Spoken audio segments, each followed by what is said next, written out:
होगी। भगवद गीता को खोल लीजिए। हमने 8वें अध्याय में 5th श्लोक को देखा था।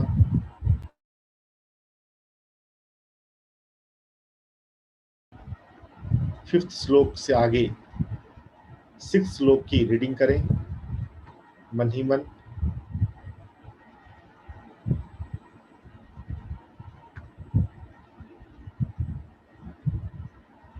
रीडिंग करने के बाद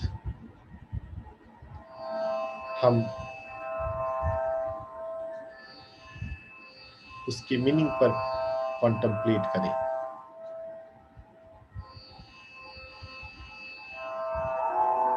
श्री परमात्मने नमः। अथ श्रीमद्भगवद्गीता अष्टमोऽध्यायः अक्षरब्रह्मयोगः। कलेवरं यः प्रयाति समद्भावं याति नास्त्यत्र संशयः। यं यं वापि स्मरन् भावं त्यजत्यन्ते कलेवरं तं तमेवैति कौन्तेय सदा तद्भावभावितः। कल हमने सुना प्रयाण काले यानी कि मृत्यु के समय हम जिस भाव में रहते हैं, अगर हम उसको याद करें, किसको? जो ब्रह्म कॉन्शसनेस है, जो व्यक्ति के भीतर अव्यक्त है, जो सभी चीजों का, संपूर्ण जगत का जो बीज है, हम उसको याद करें। अंत काले च मामेव स्मरण मुक्तवा कलेवरम, फिफ्थ श्लोका जो हमने कल किया था। हम हर दिन जब भगवद गीता करें तो पिछले दिन का जो हमने किया है उसको भी थोड़ा सा देख लें, ताकि थोड़ा सा आपका डिवीजन हो जाए, डॉट्स कनेक्ट हो सके और फिर हम आगे बढ़े। तो 5वें तक हमने कल देखा था। अंत काले च मामेव स्मरण मुक्तवा कलेवरम यह प्रयाति सह मद्भावम याति नास्तद्रे संशयः। ना संशयः, जो लास्ट सेंटेंस का जो सेकंड लाइन का जो लास्ट 2 वर्ड है, ना संशयः, इसमें कोई डाउट नहीं है कि अंत काल में अगर मुझे स्मरण करो तो मुझे प्राप्त नहीं होगी, मुझको ही प्राप्त होगी। अगर हम ब्रह्म को महसूस करेंगे तो हम ब्रह्म लोक जाएंगे। मृत्यु के बाद अभी हम भूलोक में हैं। ओम भूर्भुवः स्वः तत्सवितुर्वरेण्यम। गायत्री मंत्र में भी एक जनरल मीनिंग है और एक इजोटेरिक मीनिंग है। इजोटेरिक मीनिंग में जो पहले के 3 शब्द हैं, 4 शब्द, ओम भूर्भुवः स्वः, भूर भूलोक धरती लोक, भुवः एस्ट्रल प्लेन, स्वः एस्ट्रल प्लेन के ऊपर भी ऊपर।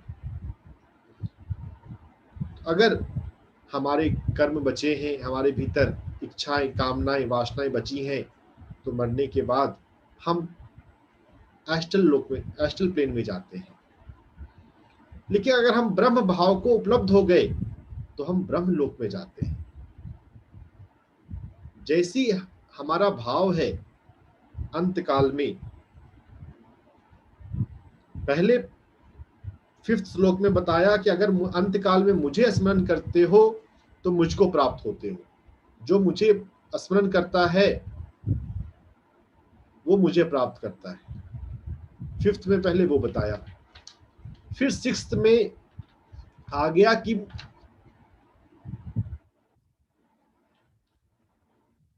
त्यागते हुए, शरीर को त्यागते हुए जिस भाव में है, यम यम वापी स्मरण भावम, जिस भाव का स्मरण करता है,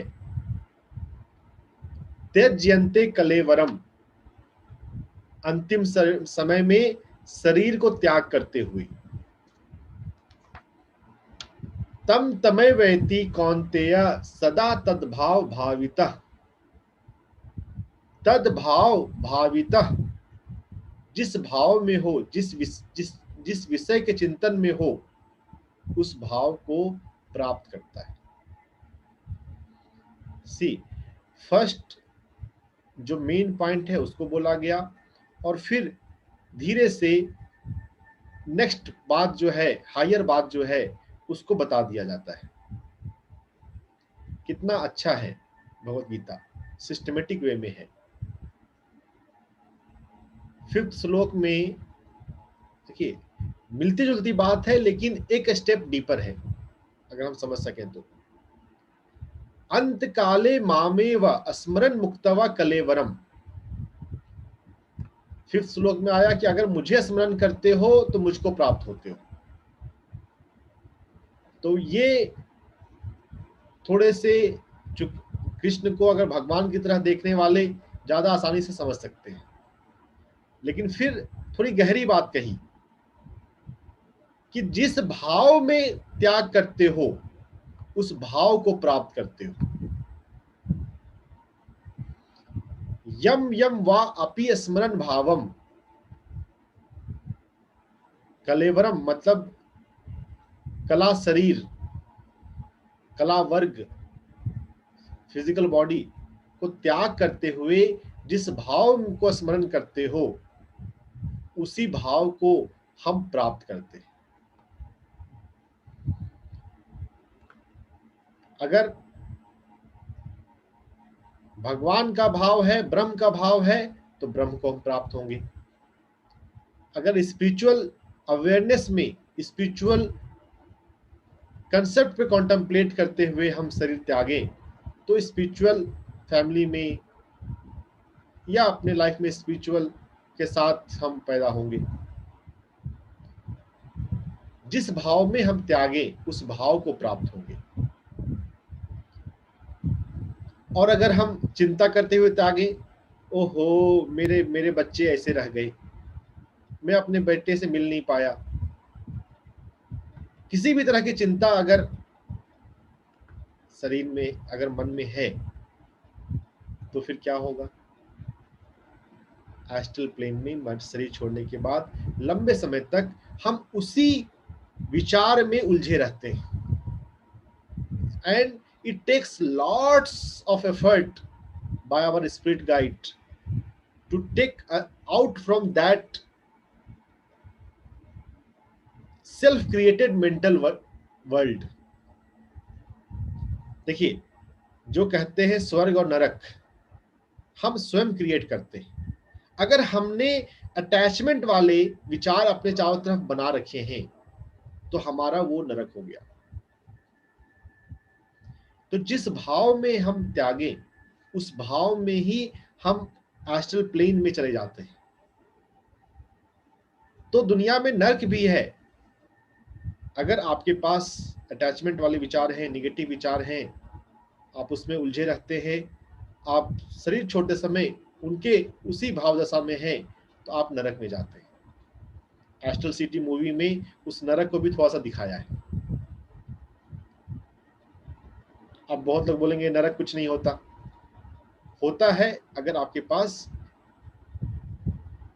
अटैचमेंट वाले विचार हैं, जेलसी वाले विचार हैं, शिकायत वाले विचार हैं, निगेटिव विचार हैं। तो थ्रू आउट लाइफ तो हम उनसे जूझते ही हैं, परेशान होते ही हैं, और शरीर छोड़ते समय अंत काल में जिस भाव दशा में हम हो, हम उसी भाव दशा में ही लाइफ आफ्टर लाइफ में जाते हैं। और जब जन्म होता है तो भी हम उससे उलझनों में रहते हैं। तो हमारे आसपास हमने कैसी दुनिया बनाई हुई है, हमको जाग कर देखने की जरूरत है। बहुत सजगता चाहिए। पल पल मैं हर विचार किस तरह का जनरेट कर रहा हूं, मैं कैसे इमोशन क्रिएट कर रहा हूं। क्या उदासी के इमोशन में अपने चारों तरफ रेडिएट कर रहा हूं? क्या कंप्लेन में जनरेट कर रहा हूं? हम अपनी भाव दशा से, अपने इमोशन से, अपने विचारों से अपने आसपास के चारों की दुनिया बना रहे हैं। हमारा जो शरीर है, हमारा जो मन है, हमारा जो ऑरा है, हमारे ऑरा में वैसे विचार और इमोशन ही रहते हैं जिसको हम इंटरटेन कर रहे हैं। तो अगर हम कैलस हैं, आलसी हैं, अगर हम सजग नहीं हैं, तो क्या होगा? माइंड तो ऑटो पायलट मोड पे चलता है। आपने जैसा किया वैसा ही बस रिक्रिएट रीजनरेट करता रहेगा। होश पूर्वक अगर हम भगवत गीता को पढ़ते हुए अगर अपने भीतर स्पिरिचुअलिटी वाले विचार ले आते हैं, तो ऑटो पायलट मोड पे वही चलना शुरू हो जाएगा। इसलिए खाली समय नहीं निकलता तो समय निकाल कर भगवत गीता की रिकॉर्डिंग फिर से प्ले किया करें। जो गाया हुआ है अनुराधा पौडवाल का, या जो मैं प्ले करता हूँ वो, या कोई भी सुनिए संस्कृत को, उस पर मेडिटेट कीजिए, आंख बंद करके सुनिए, उस भाव में जाइए। एक एक श्लोक में बहुत रहस्य छिपे हैं। चिंतन मनन करेंगे, उसको प्रैक्टिकल लाइफ में उतारेंगे, जीवन का उद्धार हो जाएगा। जिस भाव में हम अंतकाल में होते हैं, तो ये मृत्यु के सेंस में ज़्यादा है, और इसको हम अपने दिन और रात के सेंस में भी कर सकते हैं। रात में सोते समय आप जिस भाव में रहते हैं, रात में आपको ड्रीम वैसा ही होगा। आप एस्ट्रली आउट ऑफ बॉडी जब हम होते हैं रात में, तो हम वैसे ही अनुभवों में जाएंगे। आप कंप्लेन कीजिए, जिस पर्सन के लिए कंप्लेन किया है, आप उस पर्सन के पास चले जाएंगे जिसके प्रति कंप्लेन है, या वैसे पर्सन के पास चले जाएंगे, वैसे वाइब्रेशन में चले जाएंगे। तो जो निगेटिव, जो लोअर वाइब्रेशन की चीजें हैं, काम, क्रोध, लोभ, मोह, मद, मत्सर, अहंकार, attachment, anger, greed, jealousy, self importance, thinking superior, खुद को महत्वपूर्ण समझना, जजमेंट, इन सभी को कॉन्शियसली ड्रॉप करना सीखें। नहीं कॉन्शियसली छोड़ेंगे तो वो आपके साथ चिपके रहेंगे, और फिर अगर आप उस भाव में रहते हैं तो फिर आप वही रियलिटी क्रिएट करते रहेंगे। तो हमें 24/7 तो अवेयरनेस रखनी ही चाहिए, सोते समय विशेष रखनी चाहिए, क्योंकि वही हमारा रात भर का कोर्स डिसाइड कर देगा, सुबह का कोर्स हमारा डिसाइड कर देगा। अगर रात आपने ध्यान करते हुए, भगवत गीता को सुनते हुए सोए हैं, आप सुबह भी उसी मन भाव दशा में उठेंगे। आपकी निद्रा में सोते हुए आप जिन कंसेप्ट पे कॉन्टेम्पलेट करते हुए आप सोएं, आप वैसे एस्ट्रल प्लेन में जाएंगे। और धीरे धीरे जब ध्यान की गहराई बढ़े, आपका होश रहे सोते समय, तो आप कॉन्शियसली वैसे एस्ट्रल प्लेन में घूम सकते हैं। एस्ट्रल प्लेन में घूमने के लिए कोई वीज़ा नहीं चाहिए, कोई पासपोर्ट नहीं चाहिए। आपके पास पासपोर्ट या वीज़ा हो ना हो, आप एस्ट्रल प्लेन में जा सकते हैं। फिजिकल वर्ल्ड अभी उतनी खूबसूरत नहीं हुई है, तो हमें एक जगह से दूसरी जगह जाने के लिए टिकट लेना पड़ता है, पासपोर्ट बनाना पड़ता है, वीज़ा बनाना पड़ता है। भविष्य में जब कभी दुनिया और बेहतर होगी, तो ये बॉर्डर नहीं होंगे दो देशों के बीच में, कोई पासपोर्ट और वीज़ा की जरूरत नहीं पड़ेगी। ऐसा भी दिन कभी आएगा। हम आध्यात्मिक लोगों का तो यही सपना है, कोई बॉर्डर ना हो, कोई दूरियां ना हो, कोई सेपरेशन, कोई डिमार्केशन ना हो, सभी इक्वल हो, क्योंकि सभी ब्रह्म के तल पे तो सभी इक्वल हैं। क्या छोटा और बड़ा, क्या गरीब और अमीर, सभी अधिकारी हैं।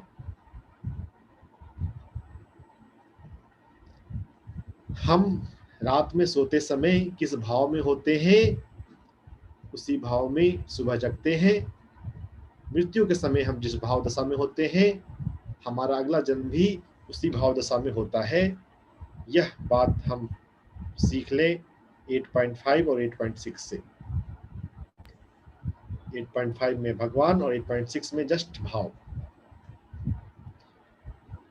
8.7 में फिर से बात 8.5 वाली ही आ गई, लेकिन एक पॉइंट और आ गया। तस्मात् सर्वेषु कालेषु माम अनुस्मर युध्य च मय अर्पिता मनोबुद्धि मामेवैश्य आशंसयम्। तस्मात् सर्वेषु कालेषु, ऑल द टाइम, सर्वेषु काल, सर्व मतलब सभी, काल मतलब टाइम, ऑल द टाइम, माम अनुस्मरा, रिमेंबर मी। तो कृष्ण यहाँ ये नहीं बोल रहे हैं कि हरे कृष्ण बोलते रहो। बोलना रिमेंबर करना नहीं है। रिमेंबर करना मतलब भीतर आपको अवेयरनेस होना, किसका?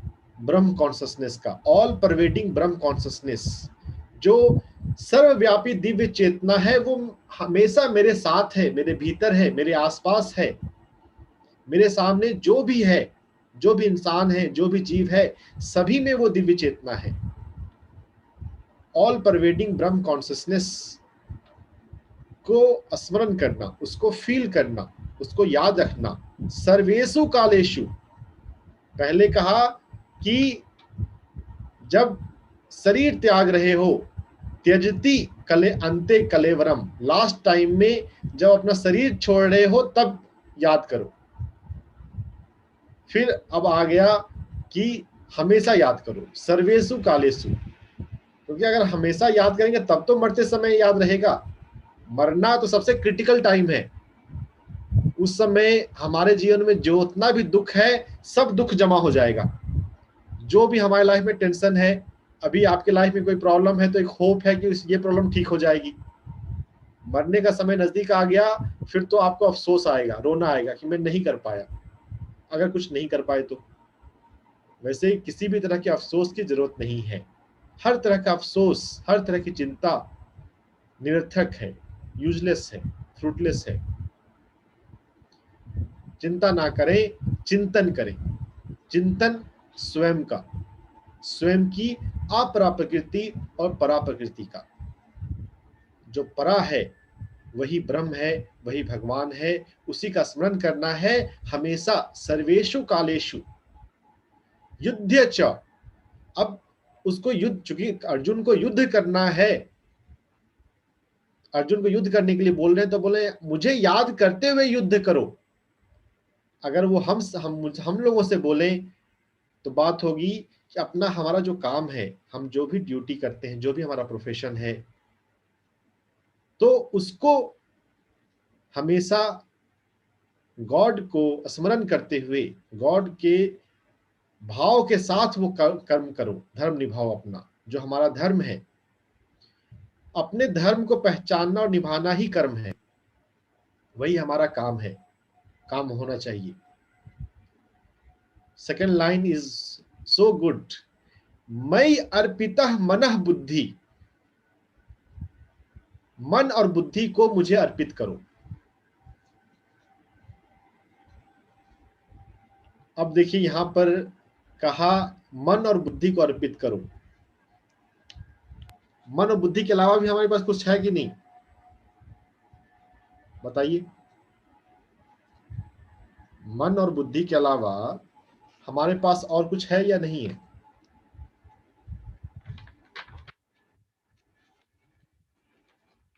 अरे आत्मा है ना,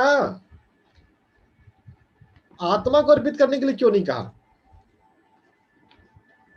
भूल गए बोलना?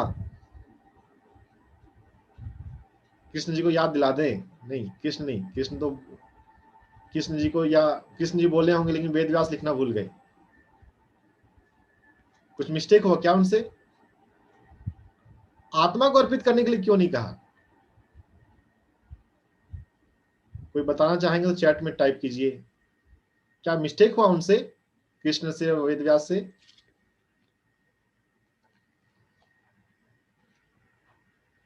कोई मिस्टेक नहीं है। वाह, बहुत बढ़िया रोहन।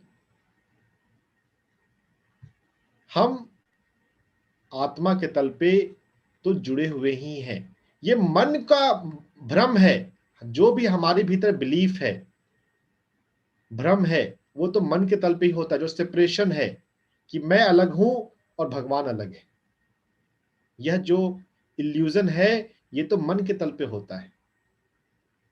और बुद्धि के तल पे भी जो हम कुछ सीखते हैं, टैलेंट, स्किल, वो बुद्धि है, उसके तल पे भी होता है।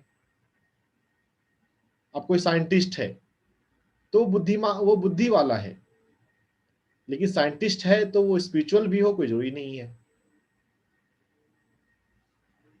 आत्मा के तल पर तो कृष्ण और हम सभी एक ही हैं।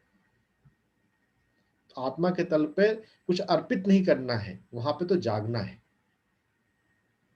अगर हम उतर जाएं अपने भीतर ध्यान में, तो रियलाइज होगा, आत्मा के तल पे भी अगर हम जाग जाएं कि we are not separate from God, we are not separate from Krishna, we are one.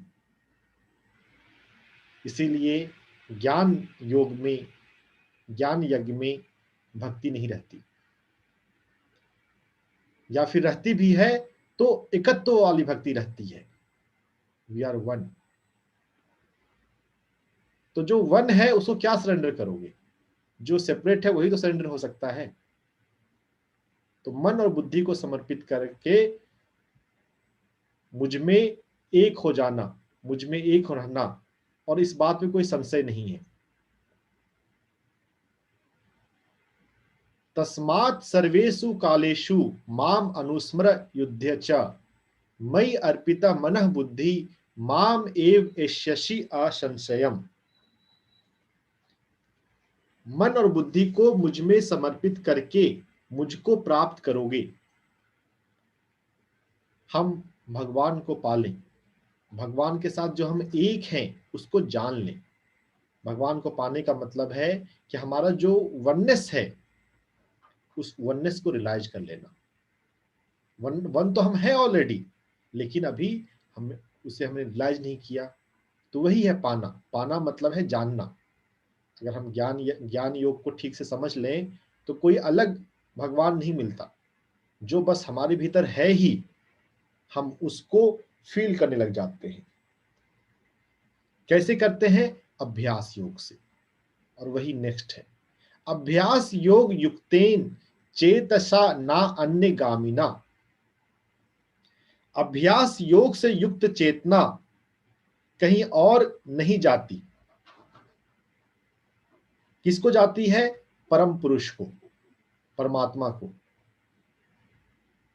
जो कि दिव्य है। दिव्य परम पुरुष को प्राप्त करती है अभ्यास योग से युक्त चेतना। भगवत गीता में ध्यान की जगह अभ्यास वर्ड आता है। जहां जहां अभ्यास है, समझिएगा ये ध्यान की बात हो रही है। ध्यान अभ्यास।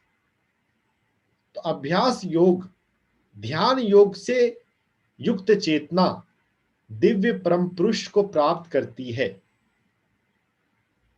तो हे पार्थ, चिंतन करो, चिंतन करते रहो और परम पुरुष, दिव्य परम पुरुष को प्राप्त कर लो। क्या आप प्राप्त करना चाहते हैं? अगर प्राप्त करना चाहते हैं तो आप भी अभ्यास योग को साधते रहिए, अभ्यास योग से युक्त बनिए। आपका जो चित्त है वो अभ्यास योग से युक्त हो। जो ध्यान है वो पहले लेवल पे तो चित्त की बात है। पतंजलि योग सूत्र भी हमें पढ़ना है, समझना है। योगः चित्त वृत्ति निरोधः, ये पतंजलि योग सूत्र का लाइन है। साधक के लिए प्रैक्टिकल रूप से पतंजलि योग सूत्र ही इनफैक्ट ज्यादा लाभकारी है।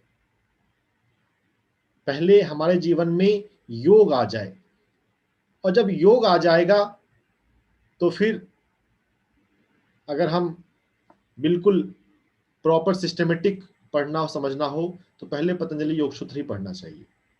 भगवत गीता थोड़ा सा एडवांस है, इसमें ब्रह्म की बात आती है, ब्रह्म विद्या।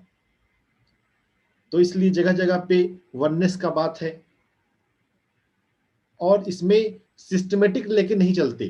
पहले सांख्य योग बोल दिया, जो अब अर्जुन नहीं समझ रहा, तो फिर अलग अलग ढंग से कर रहे हैं। लेकिन चलिए, अगर हमने शुरू कर दिया है भगवत गीता, तो हम भगवत गीता को चिंतन मनन करें। जिनके पास समय है, जो कर सकते हैं मैनेज, वो पतंजलि योग सूत्र भी पढ़ना शुरू कर दें। तो वहां पे ना साधना की बारीकियां थोड़ी ज्यादा है। भगवत गीता में बीच बीच में ध्यान अभ्यास योग का आता है। यहां पर जो स्थिति है उसी को डायरेक्ट बोल दिया कि मुझे याद करोगे तो मुझे प्राप्त करोगे। याद कैसे करना है? क्या कल्पना के भगवान को बनाकर याद करना है, कि एक कृष्ण का फोटो लगाए जिसमें बांसुरी है और फिर हरे कृष्ण करते रहें, ये याद करना है? नहीं, शब्दों को बोलने से याद करना नहीं है। जो शब्द है, चलिए इसको सिंपल लैंग्वेज में बोलें, अगर मैं आपका नाम से आपको पुकारूं, तो ये तो एक संबोधन है आपका। क्या आप नाम है? अगर बचपन में आपका नाम कुछ और होता, कुछ और रख दिया जाता, फिर तो आप इस नाम से नहीं रिस्पॉन्ड करते। तो क्या हम नाम हैं? नहीं, हम नाम नहीं है। नाम तो बोलचाल की भाषा में अपना काम चलाने के लिए है। इसीलिए भगवत गीता में है, व्यक्त के पीछे अव्यक्त, उस अव्यक्त को हमें जानना है। जो हमें बांसुरी वाले कृष्ण दिखते हैं, उनके पीछे अव्यक्त क्या है? ब्रह्म, जो हमारे भीतर भी है। बस हमारे भीतर जो है, अभी हमें उसका बोध नहीं है। अगर बोध हो जाए तो हम बुद्ध बन जाए। तो भगवत गीता, पतंजलि योग सूत्र, बुद्धा, सभी एक ही दिशा में ले जाते हैं। जागो। अब किस लेवल पे जागेंगे वो अलग बात है, कहां तक जागेंगे अलग बात है। धीरे धीरे आगे बढ़ते जाना है। पहले हम मन के तल पे ही जाग जाएं। जब हम आंख बंद करके सांसों पर ध्यान लगाते हैं, तो हम विचारों के प्रति जागने लगते हैं। मेरे भीतर ये विचार आ रहे हैं, मेरे भीतर वो विचार आ रहे हैं। तो फिर हम अपने जीवन में समझें, सीखें कि इन विचारों को हम कम कैसे करें। जब हम सांसों पर ध्यान लगाते हैं, तो हम विचारों को इग्नोर करते हैं कि विचार साइड हट। लेकिन ये विचारों की फैक्ट्री कहाँ है? हमारे मन में। जब भी हम किसी चीज को देखते हैं और बोलते हैं ये अच्छा है, या बोलते हैं ये अच्छा नहीं है, यही बाद में विचार जनरेट करता है। समत्वम योग उच्यते, सांख्य योग में आया, भगवत गीता में, हम सम रहें। ये अच्छा है, ये अच्छा नहीं है, ये हम दोनों बोलना छोड़ दें। हाँ, जो अच्छा लगता है उसके साथ ज्यादा रहें, ताकि हम हैप्पी रहें। पहले हम हैप्पी रहना सीख लें, फिर ब्लिसफुल होना सीखें। जब ब्लिस में आ जाएंगे, तो कोई चीज हमें डिस्टर्ब नहीं कर सकती।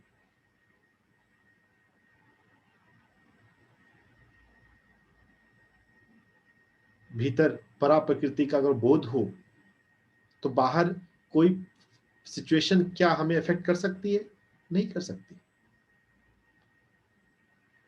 तो भीतर हमें जागना है, महसूस करना सीखना है। तो पहले लेवल पे तो हम मन को ही महसूस करेंगे, और इस मन को हम निर्विचार बनाएंगे, निर्विषय बनाएंगे, और वही ध्यान है। ध्यान का मतलब हम ठीक से समझें। इसलिए मैं, देखिए, जो बेसिक बात है ना, ब्रह्म गीता में तो बहुत कुछ बातें दी हुई हैं। जो बिल्कुल बेसिक बात है, उसी को अच्छे से समझ लें और साधें। पूरी गीता इनफैक्ट सबके लिए नहीं है। जो 6th चैप्टर ध्यान अभ्यास योग है, और इस चैप्टर में भी 2-3 श्लोक ध्यान अभ्यास वाले हैं। जैसे अभी 8 नंबर ही जो देखे हम, अभ्यास योग युक्तेन चेतसा ना अन्य गामिना अन्यत्र गति ना हो, चित्त की अभ्यास योग से अन्यत्र गति ना हो।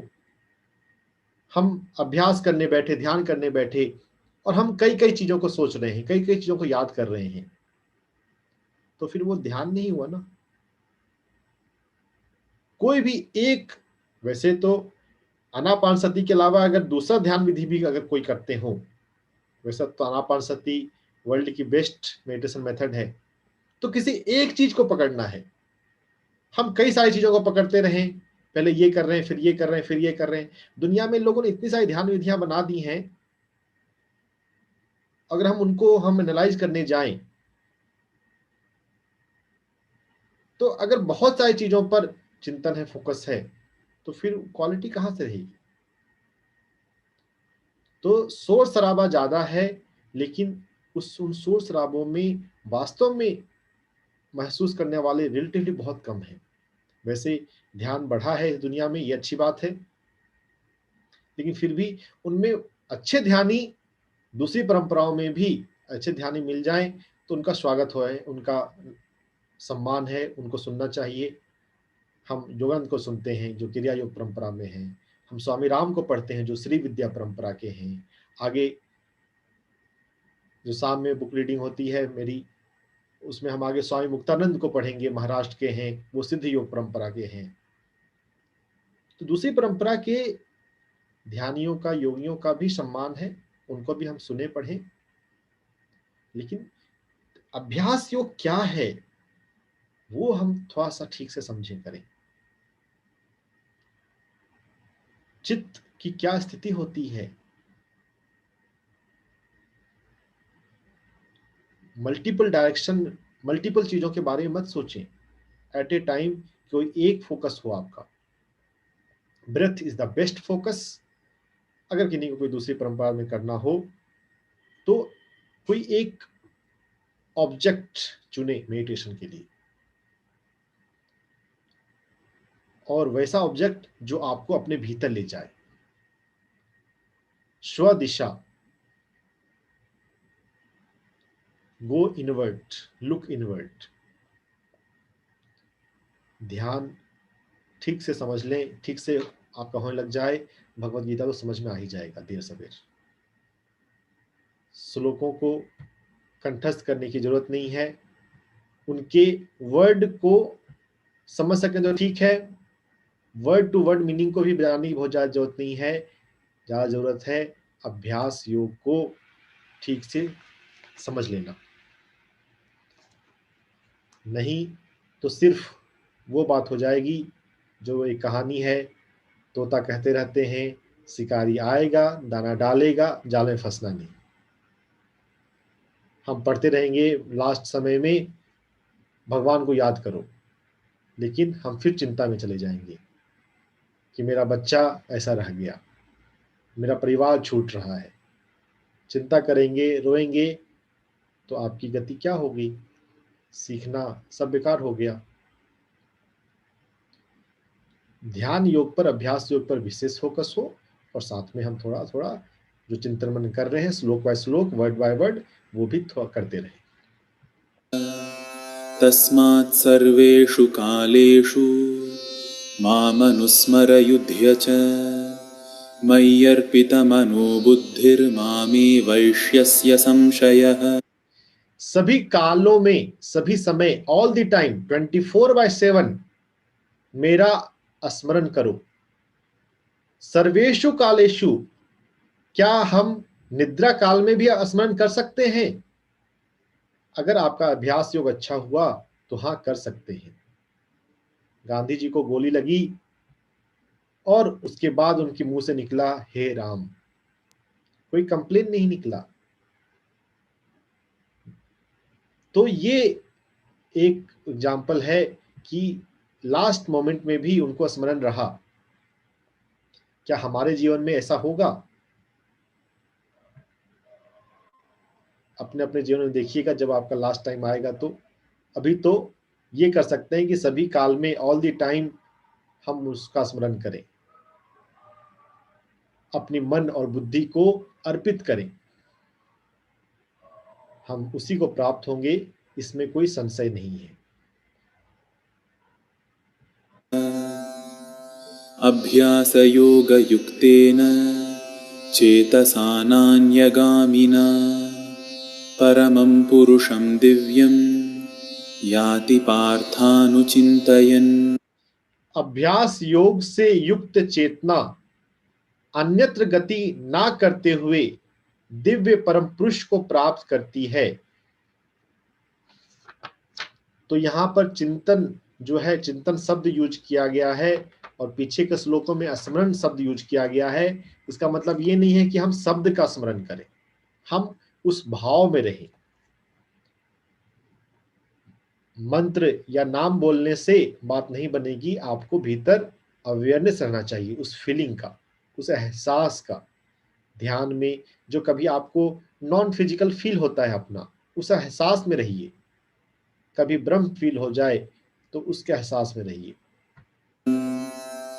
कविं पुराणमनुशासितारमणोरणीयं समनुस्मरेद्यः सर्वस्य धातारमचिन्त्य रूपमादित्यवर्णं तमसः परस्तात्। इस श्लोक को मीनिंग आप खुद से पढ़िएगा, कल हम डिस्कस करेंगे। एक दिन में थोड़ा सा ही किया जाए, जितना हम कॉन्टम्पलेट कर सकें और अपने जीवन में उतार सकें। धीरे धीरे ही आगे बढ़ना अच्छा है। ये ब्रह्म विद्या थोड़ा उच्च ज्ञान है, हाई कोटि का है, हाई लेवल का है, और ज़्यादा हो जाए तो फिर याद कम रहेगा। जितना हमने किया आज उसको याद रखें, जो कल हुआ है उसको दोहराते रहें। समय मिलता है तो ज़्यादा पीछे का दोहरा लें। और कोई एक श्लोक भी आपको रेजोनेट कर गया और आपने उसको अपने बिहेवियर में उतार लिया, फिर तो अति उत्तम। सिर्फ इंटेलेक्चुअल लेवल पे गीता ना रहे, आपके व्यवहार में, आपके लाइफ स्टाइल में, लिविंग में आपका आ जाए।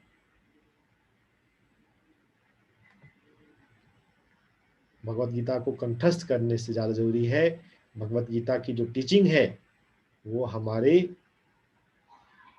बिहेवियर में, एक्शन में, हैबिट में, लाइफ में आ जाए।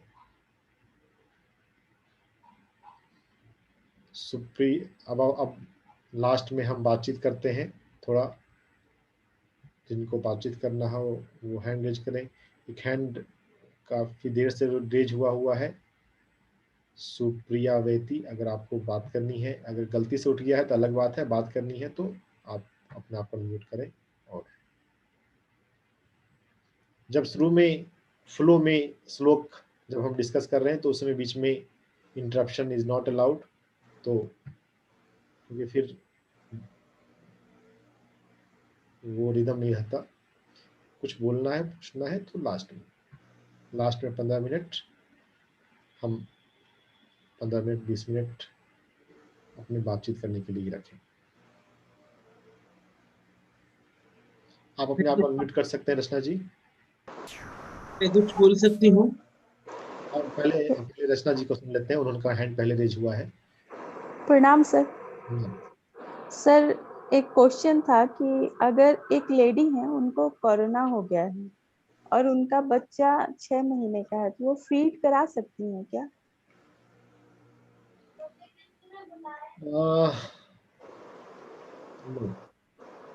पेडियाट्रिशियन से बात करना पड़ेगा, मैं पेडियाट्रिशियन नहीं हूँ।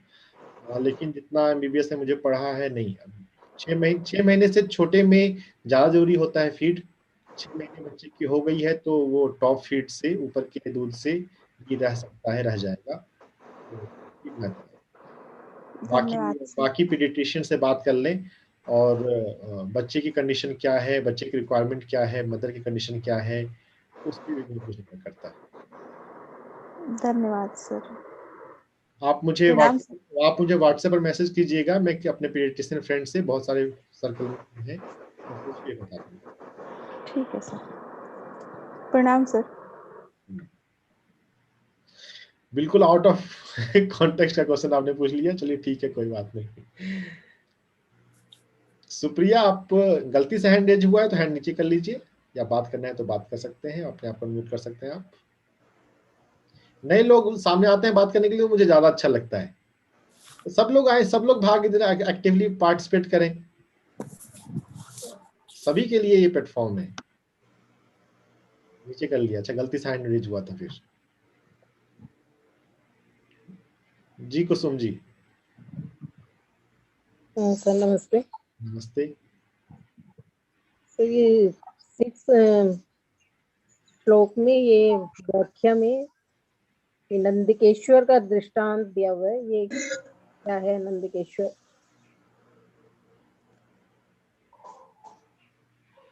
मैं समझ नहीं पा रहा हूँ कुसुम जी, अब क्या आप पूछ रहे हैं, आप फिर से बोलिए। श्लोक है ना, 8 का 6 श्लोक है।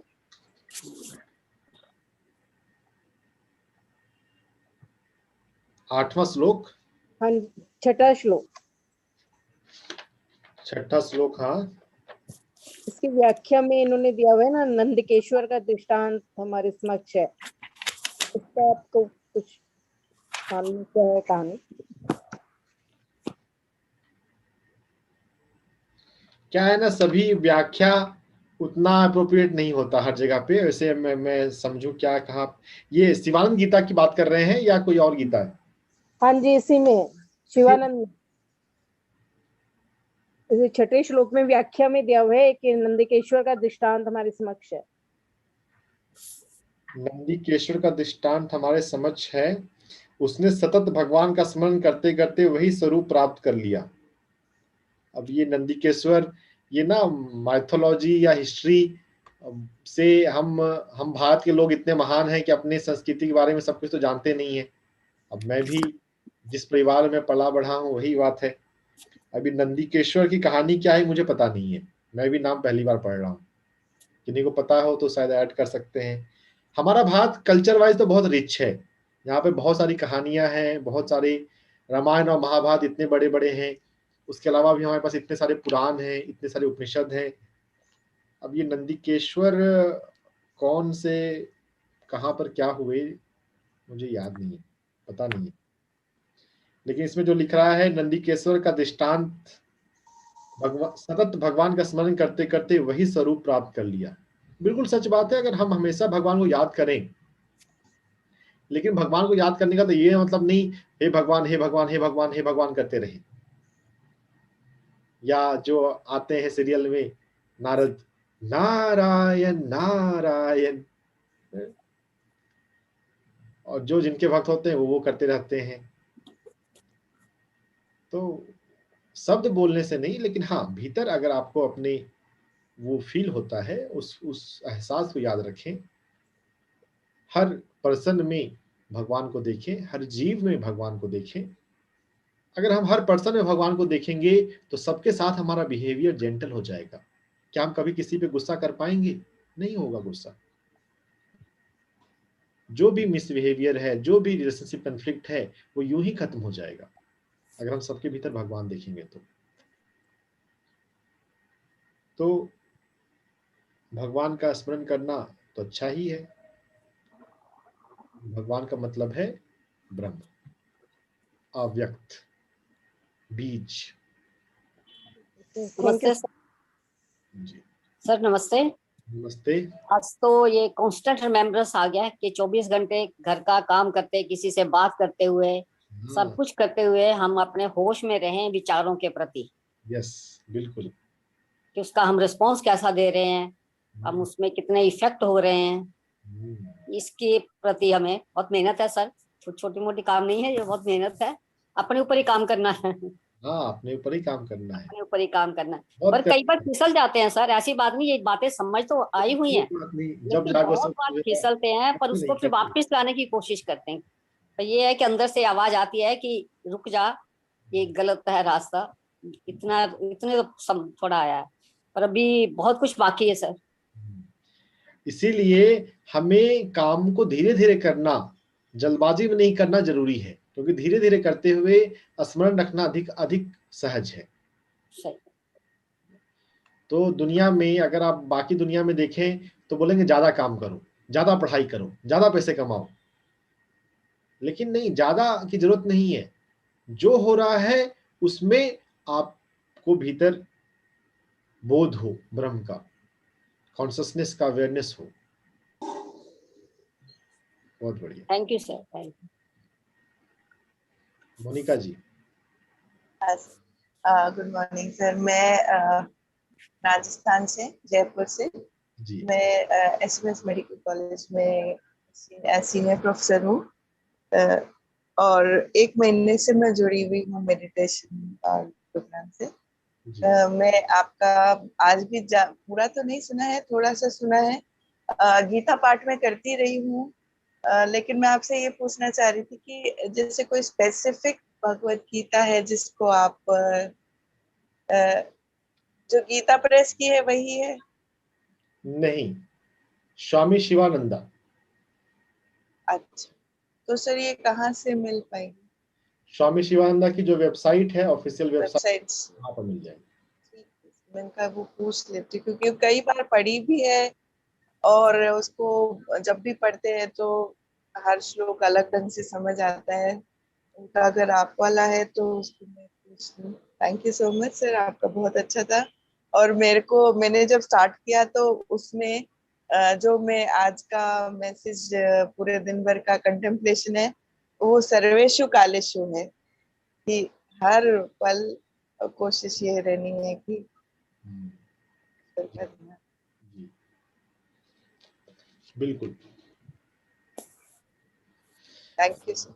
चैट में ग्रुप का लिंक दिया हुआ है, उसमें उस ग्रुप में आप ज्वाइन कर लीजिएगा तो आपको ये ऑनलाइन बुक का लिंक, ऑर्डर करने का लिंक मिल जाएगा। ठीक है सर। अभी कहाँ पर लिंक के लिए कहाँ जाऊँ मैं? चैट में, जूम में चैट का ऑप्शन होता है, उस चैट को क्लिक कीजिए, ओपन ठीक। कीजिए। हाँ।